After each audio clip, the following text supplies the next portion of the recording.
Praise the Lord. Good morning. ప్రభు నామంలో ఈ ఉదయకాల సమయంలో మీకు అందరికీ కూడా ప్రత్యేకమైనటువంటి వందనాలు తెలియచేస్తున్నాను. ప్రియ దేవుని బిడ్డలారా, ఈ ఉదయకాల సమయంలో దేవుని యొక్క మాటలు ధ్యానిద్దామా? పరిశుద్ధ బైబిల్ గ్రంథం నుంచి ఇర్మియా గ్రంథము 23వ అధ్యాయము 29వ వచనం. నా మాట అగ్ని వంటిది కాదా, బండను బద్దలు చేయు సుత్తె వంటిది కాదా? ఆమేన్. దేవుని నామానికి మహిమ కలుగును గాక. ప్రియ దేవుని బిడ్డలారా, ఈ యొక్క ఉదయకాల సమయంలో దేవుడు మనతో మాట్లాడుతూ ఉంటున్నాడు. నా మాట అగ్ని వంటిది కాదా? దేవుడు అడుగుతూ ఉంటున్నాడు. నిజంగా దేవుని యొక్క మాటలు అగ్ని వంటివి. ఎందుకు అంటే ఈ మాటకి మనము ఒప్పుకోవాలి.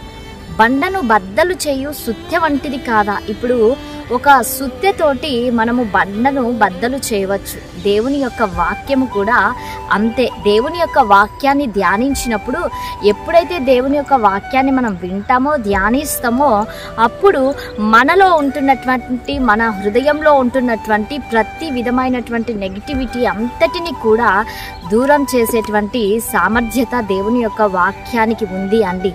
అగ్నికి ఎంత సామర్థ్యత ఉంది, ఎంత శక్తి ఉంది. ఇప్పుడు మనము ఒక బంగారు ఆభరణాన్ని మనము చూస్తే అది డిజైన్ కాక మునుపు అగ్నిలో ఎప్పుడైతే కాల్చబడుతుందో, కాల్చబడిన తర్వాత అది మనము ధరించడానికి చాలా మంచిగా, చూడటానికి చాలా చక్కగా ఉంటుంది. అంటే అగ్నికి అంత శక్తి ఉంది. ఆ కొలిమిలో ఒకవేళ కాల్చబడలేకపోతే బంగారికి అంత విలువ ఉండేది కాదేమో. అయితే ప్రియ దేవుని బిడ్డలారా, దేవుని యొక్క వాక్యానికి కూడా చాలా బలమైనటువంటి శక్తి ఉంది అండి. ఎందుకు అంటే నిజంగా దేవుని యొక్క వాక్యము, మరొక వచనంలో దేవుని యొక్క వాక్యం ఉంది.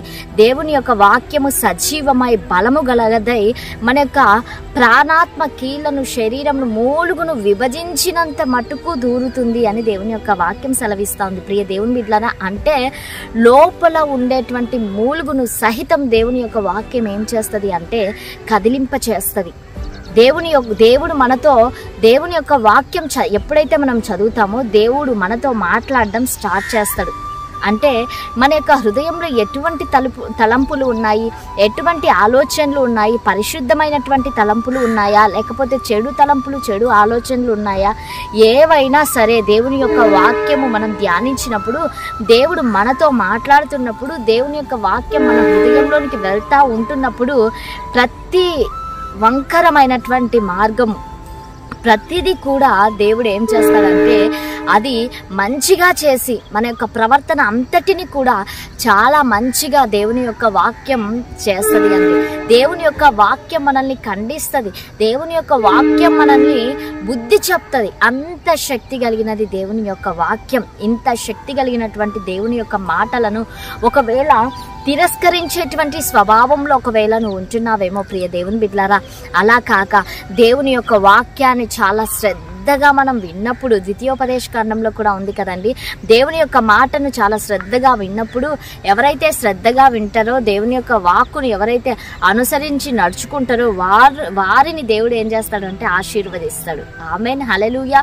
ఈ రోజున దేవుని యొక్క వాక్యం మనకు దేని ద్వారా అయినా వినిపించబడతా ఉన్నప్పుడు, సేవకుల ద్వారా కావచ్చు, నువ్వు వాక్యం చదువుకునేటువంటి దాని ద్వారా కావచ్చు, ఏదో ఒక సందర్భం గుండా దేవుని యొక్క వాక్యం నువ్వు నీకు వినబడతా ఉన్నప్పుడు దేవుని యొక్క వాక్యాన్ని నిర్లక్ష్యపరచకు.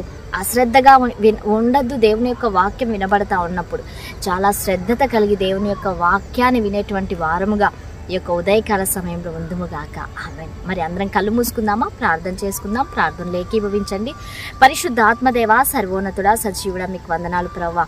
అయ్యా, ఈ ఉదయకాల సమయంలో ఈ కార్యక్రమాన్ని చూస్తున్నటువంటి నీ ప్రియ బిడ్డలందరినీ కూడా ప్రత్యేకమైనటువంటి రీతిలో మీరు దీవించండి, ఆశీర్వదించండి.